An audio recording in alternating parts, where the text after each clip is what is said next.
What are the triggers you're seeing that are making organizations adopt TPM solutions?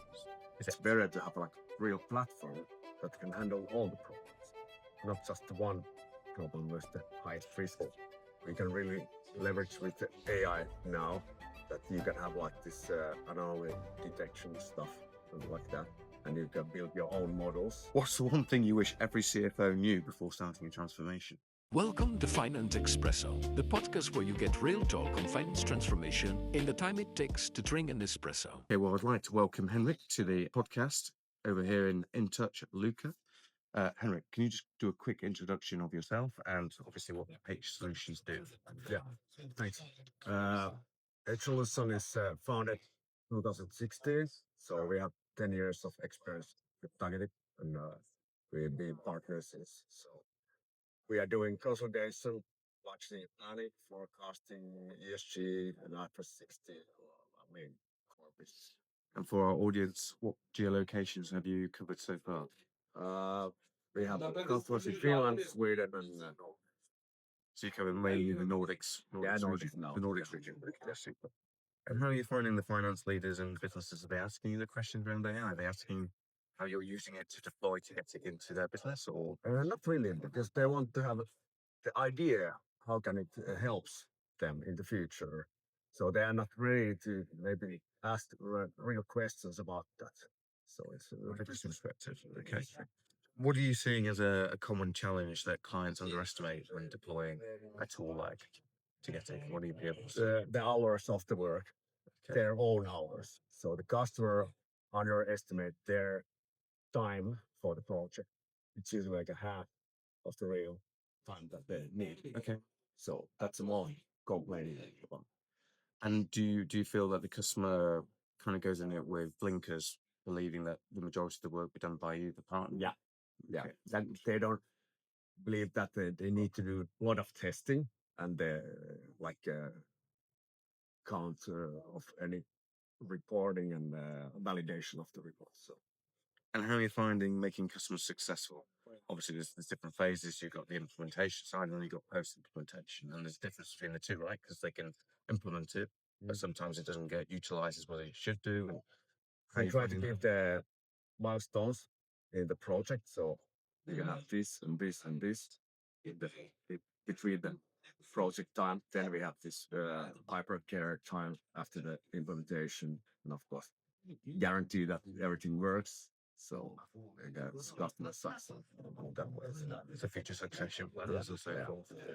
And that's, obviously, you and I are both aware we've done plenty of implementations over the time, but obviously you get more value out of the product the more you use it and the more you deploy it in different areas of the business.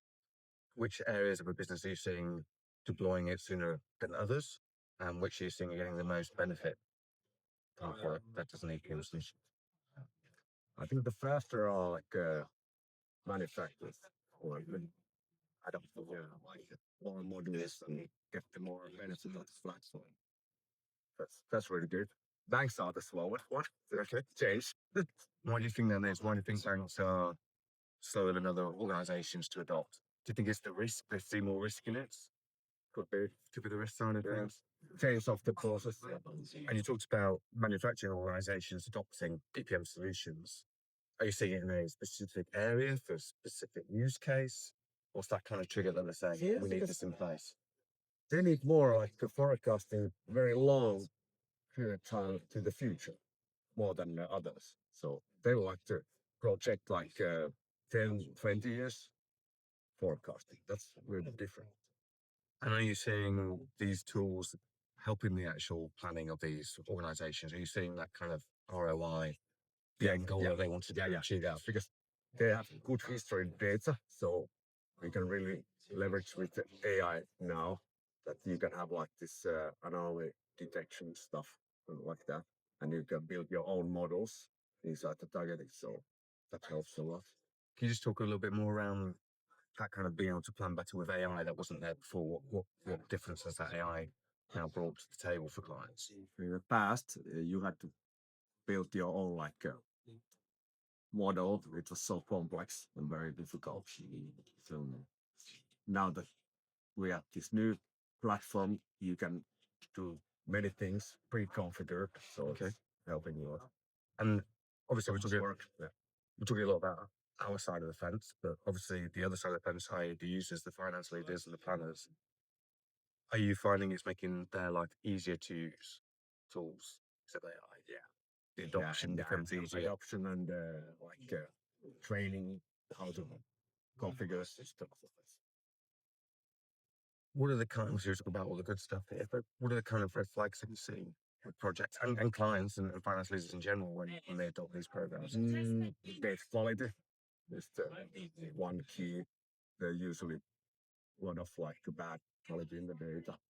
Depends on the organization, of course, but the data quality is usually the one huge issue. Yeah. And do you think that's led to poor data governance of that data? Or okay, and are you seeing companies now adopting a better maturity of data because AI is driving them to? That's been a real. You have to be more precise. The data is, history-wise, you like to clarify. And do you help your clients with the data side, or do you have a partner that you bring in to support? Yeah, we help also in the data side. So we have also the data quality stuff and analytics. Okay, so you have a client pre-project to get So the data we can nice do way. the end-to-end basically. Which clients need, right? Because then you're solving two problems. You're solving the legacy data issue, and you're helping them with the future as well. Okay. What's the one thing you wish every CFO knew before starting a transformation? Be realistic about the goals and the timing. So they are too optimistic about how fast you can deliver in any implementation. So what you're saying is basically a lot of clients are setting themselves up to fail because they believe something can be done quicker because they don't understand the complexity. They can say it's easy. It's only 2 months. No, you need 4 months or 5 months to have a proper consolidation for 20 subdiaries. So. And what do you think is setting the expectations of those leaders? Where do you think they're getting the impression that it should be done quicker? Because they thought it's like an Excel, so you can just bring the numbers there and calculate everything. So they don't understand the complexity of the system. You have to configure, you have to implement the data and any kind of connectors and ERPs and all stuff. Totally understand. Obviously, a lot of organizations are very protective over the Excel, and they're very used to, the users are very used to using it, and that kind of transition away from Excel to a EPM solution was quite challenging, shall we say.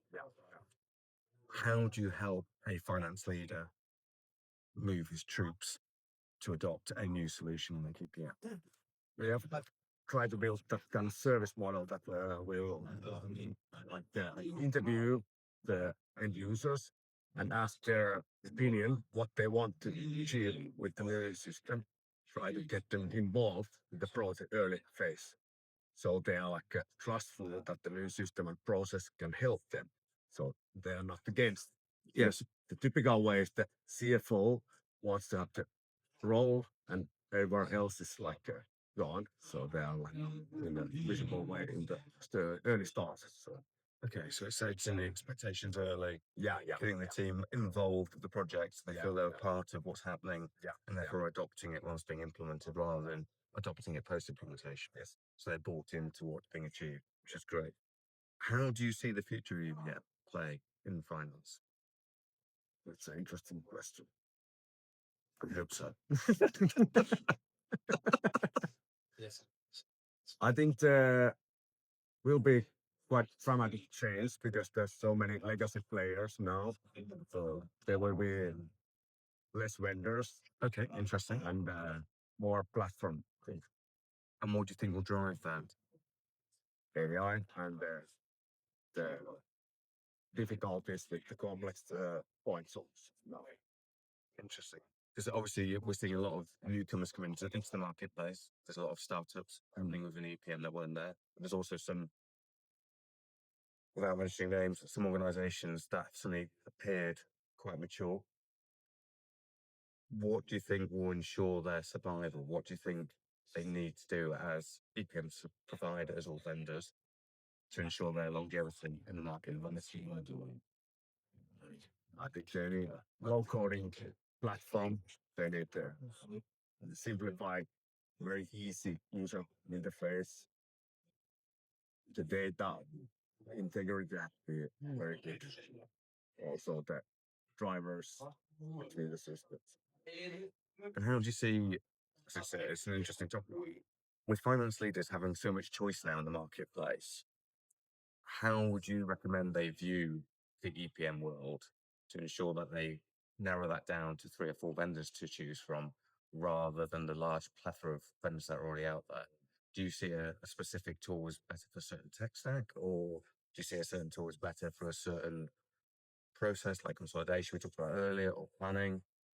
How would you advise, if you're trying to advise a leader in finance to use a tool, how would you advise them to make that strategy? Yeah, that's good. They should think more widely because usually they are looking the point solution for one problem. They also usually need more because they're too focused on the one problem and they don't want to fix the other problem as well. So when you can convince the customer, it's better to have like a real platform that can handle all the problems, not just the one problem with the highest risk. Cool. So look at it from a high point perspective and look at the whole finance solution rather than just one specific The pain whole point. finance process, like including planning and consolidation and regulatory reporting. And we obviously we discussed this off camera, but we were talking about different regions and who's adopting these technologies at the moment. And from my perspective, I definitely thought the Nordics seems to be really accelerating the adoption of an EPM solution. What do you think has driven the Nordics to suddenly start adopting EPM so quickly? I think the Nordics are quite fast because they're committed to do the work and it starts and we finish quite fast. They want to have the result fast. They don't want to spend like 2 years in 2 years doing it.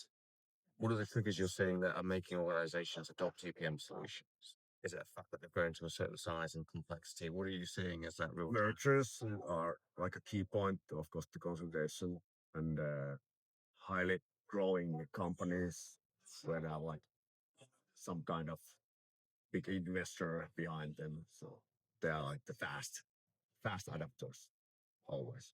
And are you seeing, of course, the growing old situation? Who's driving the decision? Is it the PE house, the investors? Yeah, the investors usually. Yeah. They are good drivers. Always good drivers. Okay. Well, I'd like to thank Henrik for his finance solution chat. Thank you. Thank you, sir. Pleasure. Enjoy, Luca. Nice. Thank you. Good job. I hope.